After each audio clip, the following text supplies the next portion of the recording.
I'm Dr. Beverly Vaughn, and I would like to welcome you to Women's Health Source Menopause and You Chat with a Physician.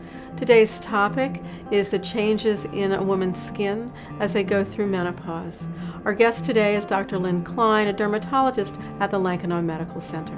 Welcome, Dr. Klein. Thank you for inviting me. I get many questions from my patients. They're concerned about changes in their skin. They weren't expecting all these different changes. Can you give us an idea of what the causes of some of the common changes are? Certainly, I'd love to. I actually get all of those questions myself.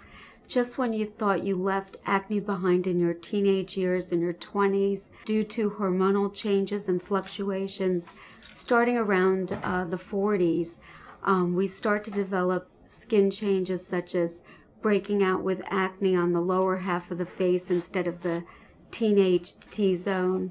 Our skin starts to get a little bit thinner, it starts to dry out, and unfortunately some women start to develop some facial hair as well. These are all concerns of my patients.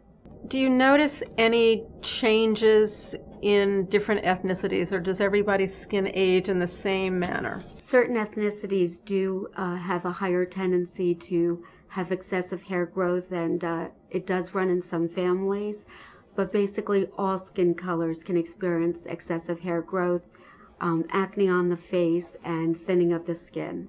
What about the sun? We're told that we always need to protect our skin from sun damage. Is your skin more sensitive as you age to sun effects or less sensitive? Some women experience some increased pigmentation on their face called melasma, which is mottled pigmentation on their cheeks, sometimes their upper lips, their forehead, and they're extremely bothered by that. It wouldn't happen if they were not experiencing some of the hormonal changes in conjunction with going out into the sun. Everybody is exposed to it, whether male or female, to the effects of the sun, and we are experiencing more photo damage due to all the holes in the ozone layer and depletion of the ozone layer. Let's talk about, for our audience, some of the things that they can do to aid their skin, some of the very common daily skincare that they can perform. I always tell my patients the most important anti-aging cream, antioxidant that they could possibly use on a daily basis, no matter what the weather, no matter what color their skin, is a broad spectrum sunscreen. And just waking up every morning and putting either a moisturizer with a sunscreen or a sunscreen on their face will prevent many of the changes that we experience with photoaging. You hear a lot about ceramides and over-the-counter retinol products. Do you find that those are helpful and protective for patients who are aging?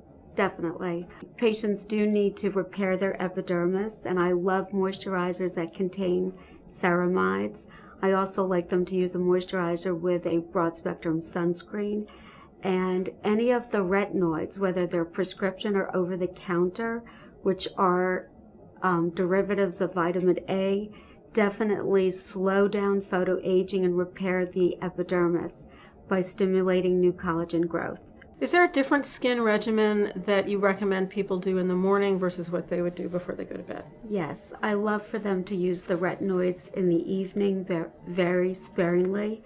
If they need to add a moisturizer, I have no problem adding it right over that. And I prefer the moisturizers to be applied in the morning. In terms of the acne and the hair growth, what kinds of over-the-counter products would be helpful? There are many over-the-counter cleansers that someone can use, but they tend to be more irritating for mature skin because they contain salicylic acids or benzoyl peroxides. So we have better prescription cleansers and effective prescription medications for adult hormonal acne than we do over-the-counter. As a dermatologist, what can you offer to patients in terms of helping them with their acne, helping them with their hair growth that they're so frustrated with? It all depends upon the severity of the acne and the excessive hair growth. We can offer them oral antibiotics, hormonal therapy. Sometimes the low-dose oral contraceptive pills will help their adult hormonal acne, as well as spironolactone, which is another prescription medication. There are many topical medications, for example, metronidazole, and medications that contain azelaic acid.